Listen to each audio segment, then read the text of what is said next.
I was having some discomfort in my lower left-hand side, so came in basically as a new patient.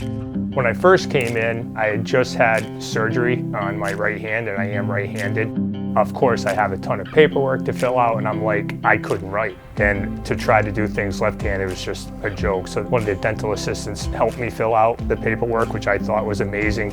We've all been to different doctors, and sometimes it's business, and I don't get that feel here. You know, walking in, you just get kind of a good vibe, like, okay, I made the right decision.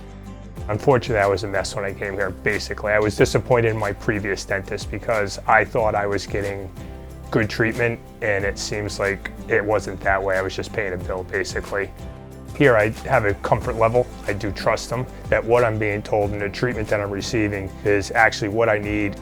My left side chewing was definitely becoming an issue. There was some discomfort, some hot and cold sensitivity depending, so having that left side repaired, it was, in my eyes, substantial. You know, it was basically 3 crowns. I noticed that overall, like, my bite is what I would consider back to normal, where, you know, subconsciously I probably was compensating because of the issue I was having on the left side. Dental health is critical to our overall health, right? Like, if you've got issues with your mouth, then you're gonna have issues with other health. Feeling that my teeth were better obviously is a confidence thing, right? We all want to have that.